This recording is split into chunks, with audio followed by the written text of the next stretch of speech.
As the global crackdown on reproductive rights come into force across the world, there is no film more timely than Belen, which tells the recent story about the positive legislative change that has happened in Argentina and the reasons how that happened.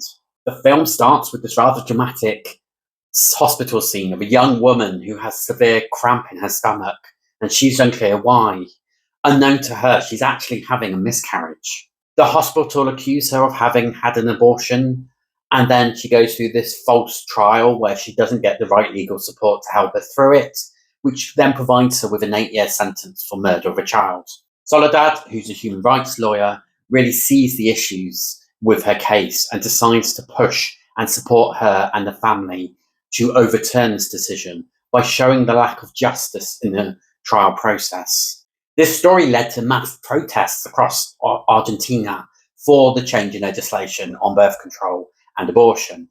The film is directed, written, and stars Doralice Fonzi and has been selected as Argentina's official submission for the 98th Academy Award for Best International Feature Film. So let's dive a little deeper in this film. If you're new to my channel, my name is Paul, and I review the best of world cinema, and I follow the race for Best International Feature Film Academy Awards, from countries selecting their submission to the final winner. The real-life story behind Belen is a remarkable tale of courage, strength, resilience, in a system that incorporates injustices. And I'm really grateful that the filmmaker has decided to tell this story and make it available beyond the Argentinian borders.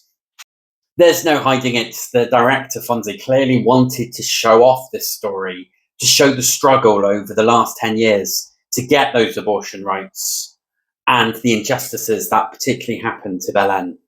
While the real story is so gripping, if you look at this as a film, it's not the most elevated, it's not the most complex. It's rather a simple narrative with really familiar narrative arcs going through the film.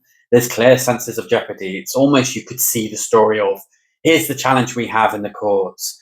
Oh no, here's a barrier to it. Let's overcome that barrier. Here's another one. And it comes and delivers to something that is brilliant in terms of the end product and the ending of the film. But it feels quite conventional in how it's told, and it's not quite elevated enough. However, it's so clear this is a passion project. Fonzi is brilliant in terms of acting. That role shows the determination and forcefulness needed for a lawyer battling the institutions. And then Camilla Plate is remarkable as Belen, who is this woman who's gone through so much trauma. She's miscarried without knowing she was pregnant, and then being accused of murder and taken to prison all in one night.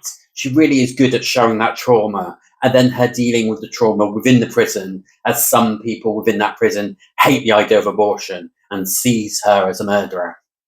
There are moments of interesting use of cinematography. In particular, there's some shower scenes where blood appears and is quite mystical, and that's quite good. But overall, it feels a bit televisional and quite accessible in that way. And I think that's my whole conclusion of this film, is the fact that it's got such an important and brilliant story behind it that is really doing the heavy lifting. It could have been a bit more complex in terms of the narrative structure adopted, as well as greater use of cinematography to make it feel like a cinema film rather than a TV film. And there's some similarities with Argentina's last Oscar nomination for Argentina 1985, which told the time period in a really accessible and simplistic manner, telling a really important story of Argentinian history. And Belen does the same. Both films have obviously been submitted as Argentina's official submission, and Argentina 1985 was the last film Argentina had nominated for the awards, and it's their only nomination this decade. And they are in fact quite successful in the Oscars, with 2 wins and 6 nominations in history, making them the 15th most successful country, which shows they are a key hitter, but perhaps the last 10 years they haven't been so successful or submitted the right films. I actually think Belen has a great chance to make the shortlist. I think maybe a nomination is a bit too far, but in the current political environment, I think the story is really important, and it feels a little bit Oscar baity. So it has a chance to get Argentina their first ever shortlisting. I think Belen overall is a great film in terms of the story behind it, easily accessible. It's just perhaps not the most memorable piece of cinema if you take the actual real life story away. I would therefore give Belen 3.5 stars. Have you seen Belen? If you have, put in the comments below. What did you think of the film? And if you want more news and reviews for the Best International Feature Film Academy Awards, please do subscribe to Global Film Pool. Thank you very much for watching, and I hope to see you again soon.